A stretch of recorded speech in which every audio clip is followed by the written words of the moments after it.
Hello বন্ধুরা, দা info 365-এর পক্ষ থেকে আমি সুকান্ত সকলকে জানাই আন্তরিক প্রীতি ও শুভেচ্ছা।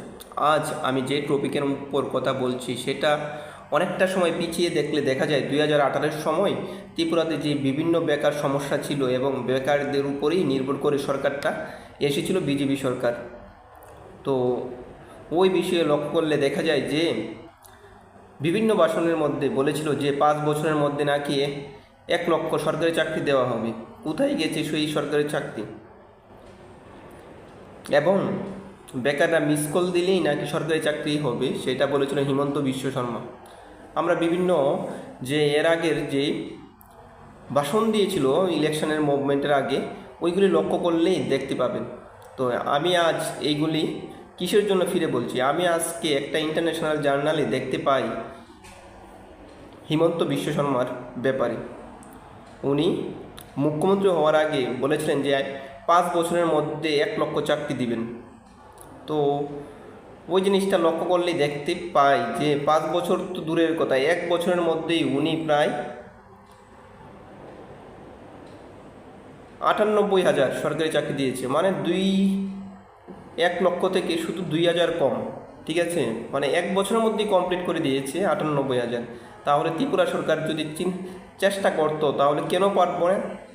এটা হলো মানে একটা কোশ্চেন হয়ে দাঁড়িয়েছে। যদি আসামের মতন একটা স্টেট হইতে পারে, বড় স্টেট, কিন্তু উনি বলেছিলেন যেরকম মুখে বলেছিলেন যে 1 লক্ষ চাকরি দিবেন, ওই জায়গায় দেখা গিয়েছে যে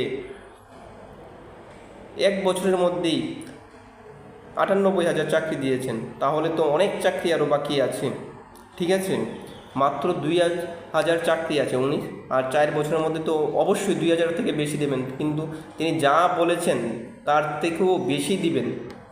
তো এই জিনিসটা চিন্তা করলে দেখা যায় ত্রিপুরা সরকার যদি চেষ্টা করে তাহলে হবে না কেন? অবশ্যই হবে। তিনি জানতেন যে এটা করা একটা অসম্ভব ব্যাপার নয়, তাই তিনি ইলেকশনের ভাষণের মধ্যে এই কথা বলেছিলেন। এবং 10,323-কে নিয়ে কথা বললে বলা হয় যে এটার মধ্যে তো হাইকোর্টের মধ্যে বিভিন্ন জটিলতা রয়েছে আইনের, ওদের দেওয়া যাবে না। তাহলে বেকারদের তো দিতে পারতেন, এবং বেকাররা পেলে তো অবশ্যই উপকৃত হতো। এই টাকা তো ত্রিপুরার মানুষের কাছে যদি থাকতো বা চাকরি পেতো, ওই টাকা তো মাঠ ঘাটে গিয়ে বাজার টাজার করতো, এবং অন্য মানুষরাও মানে সরাসরিভাবে বলতে গেলে যে ত্রিপুরার মানুষদের মধ্যেই টাকাটা ডিস্ট্রিবিউশন হতো। তাই হয়তো দিলে ভালো ছিল।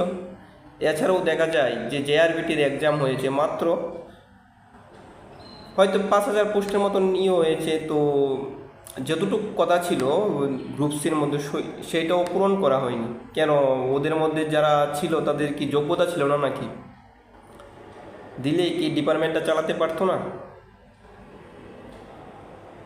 আর যাদেরই দিয়েছেন তারা তো পেয়েছে না, চালাতে পারছে না, তো বাকিগুলিও দিয়ে দিতেন, কী অসুবিধা হতো? আর গ্রুপ ডির জন্য এটা চাকরি ছাড়া হয়েছিল। চাকরি ছাড়ার পরে এ ব্যাপারে তো কোনো ডিসিশানই, কোনো কিছুই শোনা যায় না। ফর্ম ফিল আপ করা হয়েছে, ইন্টারভিউ নেওয়া হয়েছে, রেজাল্ট দেওয়া হয়েছে, ভাইভা নেওয়া হয়েছে, মেরিট লিস্ট আর আসছেই না। আজকে কতদিন অতিক্রান্ত হয়েছে? আজকে আসবে, কালকে আসবে, পরশু আসবে। আমরা ভেবেছিলাম কি 15 তারিখের মধ্যে চলে আসবে, তো স্যার কবে আর আসবে? আমি এটা বলছি মানে দ্রুত দেওয়ার জন্য। এই কথাটা কেন বলছি যে আমাদের কমেন্ট বক্সের মধ্যে মানুষে বিভিন্নভাবে আলোচনা করছে বা কমেন্ট করছে, ওইগুলি কমেন্টের উদ্দেশ্যে আমি এই কথাগুলি বলছি।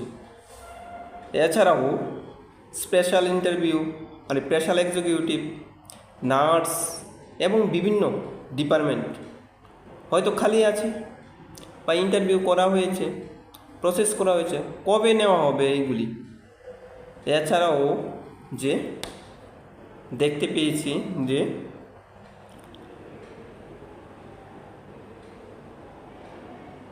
ত্রিপুরার মিউনিসিপ্যাল কর্পোরেশনের এরিয়াতে বাড়িঘরের মাপ টাপ নেওয়ার জন্য এবং টাকা কালেকশন করার জন্য, ট্যাক্স কালেকশন করার জন্য বিভিন্ন কন্ট্রাক্টর হয়ে বায়া হয়ে লোক ঢুকছে। কেন? এটা সরাসরি তো ঢুকানো যেত। ত্রিপুরার ছেলে মেয়েদের তো উপকার হতো। আরে ভাই, যোগ্যতা হিসাবেই দিতেন, কেউ না কেউ তো চাকরি পেত না। আর এছাড়াও যে ত্রিপুরার অ্যাসেম্বলিতে লোক নিয়োগ করা হয়েছে, তাদের ইন্টারভিউ কবে হবে? বেকাররা তো আশায় আছে, আজ হবে, কাল হবে, সবাই ওয়েবসাইট দেখছে, কবে আসবে? সঠিকভাবে তো বলতে হবে না? সঠিকভাবে যদি না বলেন তাহলে মানুষ তো আশায় রয়েছে, আসবে আসবে আসবে। আরে ভাই, কবে আসবে? একটা তো ডেট তো দিবেন যে এই তো তারিখের মতো। আপনি দেখুন তো আমাদের TTADC যে তীব্রামতা পেয়েছে, এইটার কিছুদিন আগে একটা সাব জোনাল ডেভেলপমেন্ট অফিসার নিয়োগ করা হয়েছে। তাদের গতি দেখুন তো কত স্পিডে করা হচ্ছে নিয়োগ প্রক্রিয়া। প্রথমে ফর্ম ফিল আপ করা হয়েছিল, তারপর এক্সাম ডেটও বের হয়ে গেছে কয়েকদিনের মধ্যেই। তারপর হয়তো কোনো কারণে এটা কোশ্চেন লিক হয়েছে, কোশ্চেনও সঠিক করে আবার ইন্টারভিউ করা হয়েছে, ঠিক আছে। এরপরে কোশ্চেনের যে ওই আনসার কি তো যেদিন পরীক্ষা হয়েছে তারপরের দিনই দেওয়া হয়েছে। আমার তো মনে হয় JRBটির গ্রুপ ডির মেরিট লিস্ট বাইরে হওয়ার আগেই তারা রেজাল্টও প্রকাশ করে ফেলবে এবং ভাইভাও নিয়ে ফেলবে, আবার তারা মেরিট লিস্টও বের করে ফেলবে এবং চাকরিও দিয়ে ফেলবে। তো যেই প্রসেসটাই করছেন এটা তো দ্রুত করা দরকার। আমি আপনাদের কাছে একদম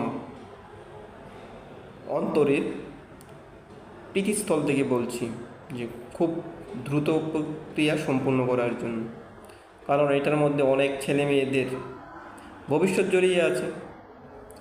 তাই এটা খুব দ্রুত করুন, আশা করি করবেন এবং আমাদের দিকে আপনারা লক্ষ্য করবেন। হ্যাঁ, আরেকটা জিনিস বলতে গেলে দেখা যায় যে ত্রিপুরার অ্যাসেম্বলি যে মেম্বারদের, তাদের তো ভাতা বেড়ে গিয়েছে, প্রায় 48,000 টাকা হয়ে গিয়েছে। তো এটা তো আগে ছিল না, এটা কিন্তু পরিবর্তন করা হয়েছে ওরা, কারণ মার্কেটের যে ডিমান্ড দেখেই বুঝতে পেরেই এটা আপনারা করেছেন। এটা আমরা আপনাদের অসংখ্য ধন্যবাদ জানাই। কিন্তু আপনারা বেকার ছেলে মেয়েদের তো কথা ভাববেন একবার, কি করা যায় তাদের কথা তো একবারও ভাবেননি কেন? এটা কি চেষ্টা করলে ভাবা যেত না? আর এই 48,000 টাকা তো এটা তো পরও করতে পারতেন, ঠিক না? আর দেখুন তো ত্রিপুরা তো বিজেপি সরকার, আসামও বিজেপি সরকার। একবার আসামটা একবার ঘুরে দেখে আসুন। তাদের MLAর যে হোস্টেলের যে ইলেকট্রিক বিল তারা নিজস্ব ভাতা থেকেই দিচ্ছে। হয়তো বড় স্টেট 1 লক্ষ টাকা পাই, কিন্তু এইটা তো আপনারা দেখতেই পারছেন যে তারা নিজের পকেট থেকে। আর আমরা ত্রিপুরার ক্ষেত্রে সরকার দিচ্ছে। এছাড়াও অনেক রকমভাবেই দেখা যায় যে আসামের যে পরিকাঠামো চলছে খুবই ভালোভাবে চলছে। এই যে বিপ্লব দেব JRBটি ছাড়ার পর এখন তো নতুন মুখ্যমন্ত্রী হয়েছেন, উনি তো 2বারের মুখ্যমন্ত্রী। উনি তো কিছুই চাকরির ব্যাপারে কিছুই বলেন না বা বলতেও দেখি না।